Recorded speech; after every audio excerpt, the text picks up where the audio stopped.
Hello दोस्तों, आप सभी का स्वागत है आपके YouTube channel energy concept with NK Chaudhary. Energy saving की अगली सीरीज में दोस्तों हम बात करेंगे कि कैसे हम कंप्रेस्ड एयर में एनर्जी सेविंग करें। कंप्रेसर्स में एनर्जी सेविंग के मोटर्स में क्या पॉइंट्स होते हैं दोस्तों, उसकी हमने एनर्जी सेविंग टिप्स में एक वीडियो बनाई है, वो प्लेलिस्ट में जाके आप देख सकते हैं। आज हम बात करेंगे जो कंप्रेस्ड एयर हम यूज कर रहे हैं, जो कि हमारी निकल रही है एयर, उसमें हम कैसे एनर्जी सेव करें, उस एयर को कैसे मैक्सिमम यूज करके हम उसमें एनर्जी को हम बचा सकते हैं पर्टिकुलर कंप्रेसर की। उसके दोस्तों पहले तो कंट्रोल सिस्टम आप लगाइए। जैसे आपके बहुत सारे कंप्रेसर है, वो चल रहे हैं, तो एक समराइज सिस्टम ऐसा लगाइए अगर सबके हेडर अलग अलग है, ताकि सबका एक कॉमन पॉइंट बने और आपका क्या एनर्जी, क्या प्रेशर है, क्या एयर का यूसेज है, उसका फीडबैक आप एक पर्टिकुलर पॉइंट से उठा सकें पर्टिकुलर स्टडी के लिए। तो सबसे पहले तो आप ये काम कीजिए। उसके बाद क्या है दोस्तों, ओवर साइजिंग को आप अवॉइड कीजिए। मतलब ऐसा नहीं है कि आपकी रिक्वायरमेंट कम एयर की है और आपका 132 किलोवाट का कंप्रेसर चल रहा है और मैक्सिमम ऑफ द टाइम वो अनलोड चल रहा है। अक्सर हमने प्लांट में देखा 4-4 5-5 घंटे कंप्रेसर अनलोड चल रहे हैं। 4-5 कंप्रेसर रनिंग में है, 5 कंप्रेसर है, 2 अनलोड चल रहे हैं, 3 लोडिंग पे रहते हैं, मैक्सिमम 2 अनलोड होते रहते हैं। तो वहां पे हमने क्या किया है कि 5 में से 2 कंप्रेसरों को एक पर्टिकुलर एयरलाइन की स्टडी करके बंद करवा दिया है।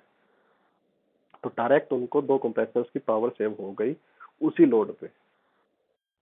तो आप ये स्टडी कीजिए और ओवर साइजिंग को इंस्टेंट बंद कीजिए। उसके बाद क्या है दोस्तों, turn off the backup air compressor until it is needed. जो मैंने अभी आपको पॉइंट बताया, एग्जांपल बताया कि जो आपने बैकअप कंप्रेसर रखा है उसको आप बंद कीजिए, मैक्सिमम लोड लेके आइए अपने रनिंग प्रेशर्स पे। उसको तभी चलाइए जब कुछ कंप्रेसर में आपने मेंटेनेंस ली है, तो आप बैकअप कंप्रेसर को तुरंत लाइन में ले आइए, नहीं तो उसको बंद रहने दीजिए। या फिर आप एक काम कर सकते हैं बैकअप कंप्रेसर के लिए कि आप उसको इंटरलॉकिंग में डालिए। जैसे ही आपका एयर प्रेशर या एयर फ्लो रनिंग कंप्रेसर से कम होता है, जैसे आपको 6.5 kg का प्रेशर चाहिए, 6 kg का प्रेशर चाहिए, वो अगर आपका कम होता है, 5.9 भी आ जाता है, 8 आ जाता है, तो आपका बैकअप प्रोसेसर ऑटो में स्टार्ट हो जाए कंप्रेसर।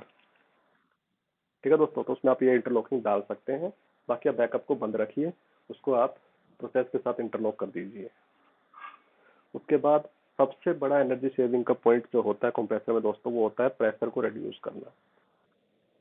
अगर आपने अपने सिस्टम में एयर लीकेज, अनवांटेड, जो जैसे आपके एयर यूसेज होते हैं, जैसे ऑटो ड्रेन वाल्व होते हैं, उसका फ्लैप वाल्व से कन्वर्ट कर सकते हो। इस तरह से अगर आपने अपने 1 kg प्रेशर को अगर आपने कम कर लिया, तो दोस्तों आप 9% तक की पावर बचा लोगे। 9%।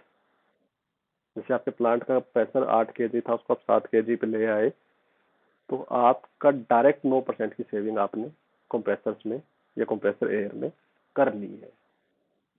तो आप इसको स्टडी कीजिए अपने प्लांट में, अगर आप इसको कम कर सकते हैं तो आप इंस्टेंट कीजिए। उसके बाद क्या है दोस्तों, जितना ड्यू पॉइंट की सेटिंग आपकी ज्यादा होगी उतना आपके लिए इसमें अच्छा होता है। और सबसे कॉमन बात है, आप जितने लीकेज प्रेशर ड्रॉप को कम कर लोगे उतना ही आपके लिए अच्छा है, उतना ही आपकी एयर लॉस कम होगी, उतना ही आपका जो एयर प्रेशर है वो कम होगा। एक कॉमन थंब रूल दोस्तों ये बोलता है कि 1 mm की आपकी होल साइज है, जिसमें 7 kg पर सेंटीमीटर स्क्वायर का प्रेशर आपका जा रहा है, तो उसमें कितना आपका जो पावर है वो लॉस हो रही है, 0.5 किलोवाट पावर आपकी लॉस हो रही है दोस्तों पर हावर, आधी यूनिट। ये सिर्फ 1 mm होल की बात कर रहे हैं।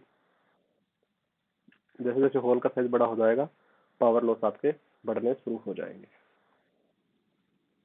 उसके बाद मैंने जैसे आपको बताया, ऑटो ड्रेन की वाल की जगह ब्राइडल टाइप्स के वाल आप यूज कीजिए, जहाँ पे एयर का जो पॉइंट है उसकी जरूरत ही नहीं पड़ती। वहां पे जैसे ही आपका पर्टिकुलर एक जो उसमें पोर्ट होता है वो फिल होगा, आपका मॉइस्चर जो है, पानी जो है निकल जाएगा, फिर से भरेगा, फिर से फुल होगा, तो फिर से निकल जाएगा, जिसमें एयर की जरूरत ही नहीं पड़ती है।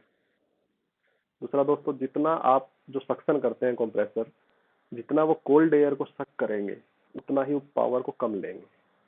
आप ये समझ लीजिए, अगर आपका एटमॉस्फेरिक टेम्परेचर 5% तक कम होता है तो आपके कंप्रेसर 1% पावर बचाना शुरू कर देते हैं, क्योंकि उसको उनको उतना ही काम इंटरकूलर आफ्टर कूलर में कम करना पड़ता है।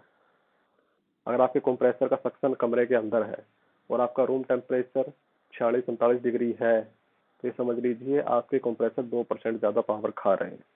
अगर आप उनमें डक्ट्स लगा के उस सक्शन को रूम से बाहर दे सकते हैं, 100% कीजिए, आपकी 2% पावर सेव होनी ही होनी है। ये आप डायरेक्ट इम्प्लीमेंट कर सकते हैं। दूसरा, हीट एक्सचेंजर जो है पर्टिकुलर अच्छे से मेंटेनेंस होना चाहिए, ऑयल फील्ड उनमें नहीं रहना चाहिए, और उसमें जो भी कोटिंग जम रही है तुरंत आपकी रिप्लेस होनी चाहिए। हीट एक्सचेंजर जितना इफेक्टिव काम करेंगे उतना ही आपके कंप्रेसर पे लोड कम आएगा, उतने ही आपकी पावर सेविंग बढ़ेगी। ऐसे ही आपके जो एयर और ऑयल सेपरेटर्स होते हैं वो आपके फोल्ड नहीं होने चाहिए।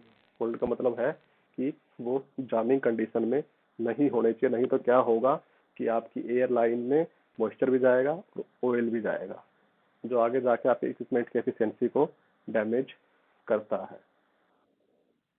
कंप्रेसर एयर में एफिशिएंसी के लिए आप क्या करिए, लीकेज टेस्ट हमेशा प्लांट में करवाते रहिए।